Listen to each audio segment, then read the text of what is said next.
میری قسمت جگانے کو خدا کا نام کافی ہے، ہزاروں غم مٹا میری قسمت۔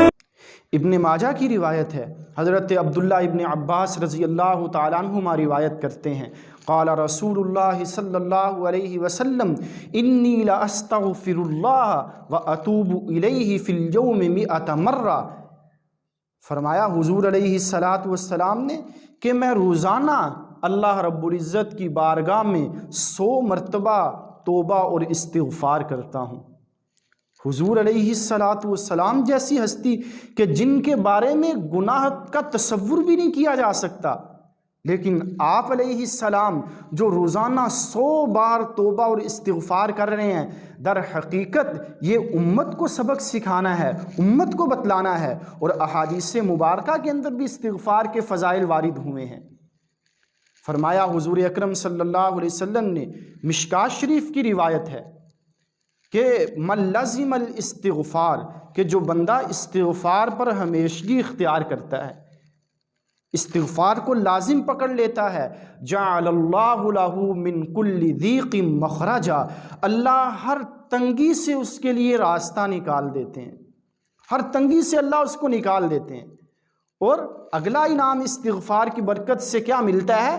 فرمایا حضور اکرم صلی اللہ علیہ وسلم نے، وَمِن كُلِّ هَمٍّ فَرَجًا، اللہ اس کو ہر غم سے نجات عطا فرماتے ہیں، ہر پریشانی سے اللہ اس کو نجات عطا فرماتے ہیں۔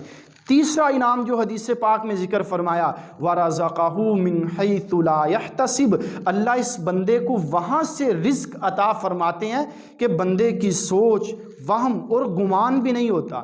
اور رزق عربی کے اندر صرف کھانے پینے کو نہیں کہتے، بلکہ رزق کا لفظ جو عربی کے اندر بولا جاتا ہے وہ ایک انسان کی زندگی کی ہر قسم کی ضرورت، وہ کھانے پینے کے اعتبار سے ہو، رہنے سہنے کے اعتبار سے ہو، لباس کے اعتبار سے ہو، زندگی کی ہر ضرورت اللہ اس کی پوری کرتے ہیں۔ کہاں سے؟ من حیث لا یحتسب، یہ بندے کو بھی وہم و گمان بھی نہیں ہوتا کہ اللہ اس کی ضروریات کو وہاں سے پورا فرما دیتے ہیں۔ کتنی برکات ہیں استغفار کی۔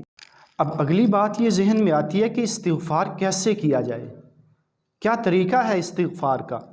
تو ہم استغفار ان تمام الفاظ کے ذریعے سے کر سکتے ہیں کہ جن کے اندر اللہ سے معافی مانگنے کا، اللہ کے سامنے توبہ کرنے کا، بخشش طلب کرنے کا معنی پایا جاتا ہو، وہ جس زبان کے اندر بھی ہو، عربی کے اندر ہو، اردو کے اندر ہو، کہ یا اللہ مجھے معاف فرما، یا اللہ میری بخشش فرما، یا اللہ میرے گناہوں کو معاف فرما، یہ بھی استغفار ہے۔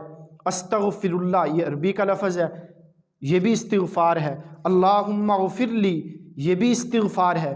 لیکن بہتر یہ ہے کہ استغفار ان الفاظ کے ساتھ کیا جائے کہ جو احادیث سے ہمیں ملتے ہیں۔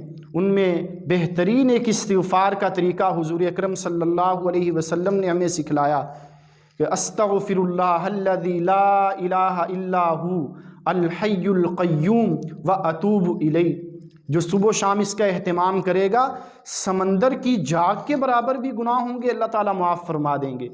اسی طرح رب اغفر وتب علیہ انک انت التواب الرحیم، یہ بھی استغفار ہے۔